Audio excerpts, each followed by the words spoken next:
lavish mercy to everyone. We are to, as the second step, rehearse it in others' lives. I was reading on Beth Moore, some of you guys have been through her study before, on her blog the other day, and she was saying, she was recounting the story of her sister. Her sister is actually actively blogging on her blog, kind of giving stories of her own redemption. And this is what Beth Moore's sister said.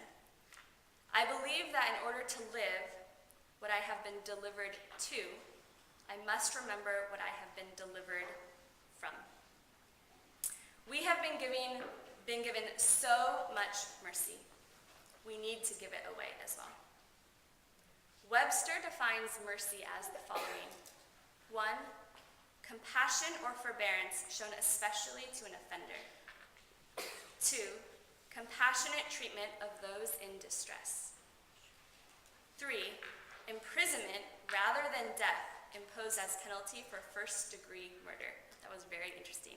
Imprisonment rather than death imposed as penalty for first-degree murder. That's what Webster defines mercy as. And we are given 2 great examples of how to live this out. Check out verse 8. It says, if you really keep the royal law found in Scripture, love your neighbor as yourself, you are doing right. One commentary says the definition of what he's talking about, of how you are to love someone as yourself, is to pursue meeting the physical health and the spiritual well-being of one's neighbors with the same intensity and concern as one does naturally for oneself. So you look out to make sure that you have enough to eat breakfast, lunch, and dinner, so you should do to your neighbor. You make sure that you get enough sleep at night and feel rest and protected and secure, so you should do to your neighbor. And the list goes on and on. And Jesus, of course, gave the most perfect example. Whereas people would say, according to our scripture in chapter 2, to the rich, here you sit in a good place, and here you, poor person, go down at my feet. This is what Jesus is spoken of doing. In John chapter 1, verse 27, this is when John the Baptist is about to have an interaction with Jesus for the first time. Now, John the Baptist has been baptizing many people in the river Jordan, and he's trying to tell them that one is coming that is even greater than him. He's trying to explain what this concept could mean. And John explains to them, he says, of Jesus, he is the one who comes after me, the straps of whose sandals I am not worthy to untie. So John the Baptist, before even meeting Jesus, understands enough who the Messiah was going to be from the Hebrew scriptures that he says, I'm not even worthy to untie his sandals. That's how unworthy I am in comparison.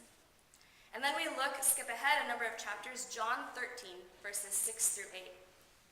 And this is the famous scene when Jesus washes the disciples' feet. Jesus comes to Simon Peter, and Peter says to Jesus, Lord, are you going to wash my feet? Jesus replies, you do not realize now what I'm doing, but later you will understand. Then Peter says, you shall never wash my feet. So just pause with me a second and try to understand what's happening between the John 1 idea and John 13, what's connecting there. So the idea in John 1, John the Baptist is saying, I'm not even worthy to go down and to untie his shoes. And what Jesus does in John 13 is he goes down. And he doesn't even just untie the disciples' feet, he washes their dirty, smelly, tired feet. So the one who should have not even had someone be okay to touch him because of his holiness and his perfection, stooped the lowest and even washed his own disciples' feet. So very unlike our example that we're given in chapter 2 of the way that the church was operating, in that they were telling the rich, here is your exalted place, and the poor, here is your lower place. Jesus was exalted and fully deserved that right, but he went to the lowest of the low to love us. So what's the application? How easy is it to be selective about applying our principles? We can understand the idea of loving people, but sometimes we need a strong reminder about being consistent in living it out. The rich and the poor, as I said, they are on equal ground. The cross has made everything level. We're not to favor anyone. So the wrong application would be to see from this verse that we should favor the poor instead of the rich. That's not what Jesus is saying. He's saying that both are equal, no matter what status you are in. Both are in need of lavish mercy because they have been given it by God. Mother Teresa was known as saying, even the rich are hungry for love, for being cared for being wanted, for having someone to call their own. So how do we live this out? Sometimes showing lavish mercy to others is intentional. We understand the person in front of us and what their need is. So I think we can ask ourselves, do we evaluate people based on what they can contribute? When people are harder to love, is it harder to give? So for those people that you know who already exist in your lives, and this applies to, be purposeful about the lavish mercy that God has given you and extend it to them. But sometimes we neglect to even see the need in front of us. One of my personal applications from being immersed in this is that I want to try sitting in a different place in church on Sunday mornings, particularly the back rows. I usually have kind of my spot that I sit, but I would imagine that many of those who decide to sit in the back rows are those who want to come and leave quickly and kind of avoid communication and avoid community possibly. Maybe they're the new people. Maybe they're the spiritual seeker and they don't know what this whole thing is about, so they want a quick exit if they can.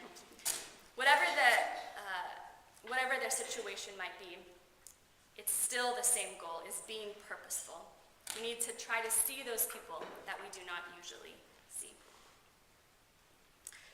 Over Christmas break, I visited my mom's classroom where she teaches children that have autism. It's a junior high school. I especially wanted to visit because there was one particular student in her class named Angela. My mom had told me a lot about Angela. She has struggled much in her life. She has been kind of the whole gamut, kind of rape and physical stuff and emotional abuse.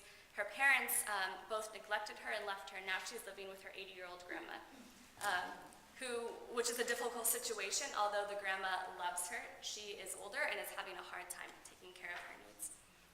So I have been praying a lot for Angela, and especially for my mom, as she has had a hard time within the school system knowing, how do I love this girl who so needs just a touch and just some mercy and grace, but because of kind of the constraints of the school, can't really go as far as she wants. So I've been praying a lot. So when I went over Christmas, I went into the classroom and was able to see Angela. I had bought little gifts for all of the kids in the classroom, but I bought one special particular gift for Angela, and it was a book. She opens it up, and she was super happy. She was showing it to everyone around her. And afterwards, this class was going to go into the class right next door and deliver their own Christmas presents to those next door. Now, the classroom next door was for those they called severely disabled and fragile. And when I walked in, I could see why. All of the kids essentially were in wheelchairs. A lot of them were quadriplegics, and a lot of different issues kind of, going on physically and mentally as well.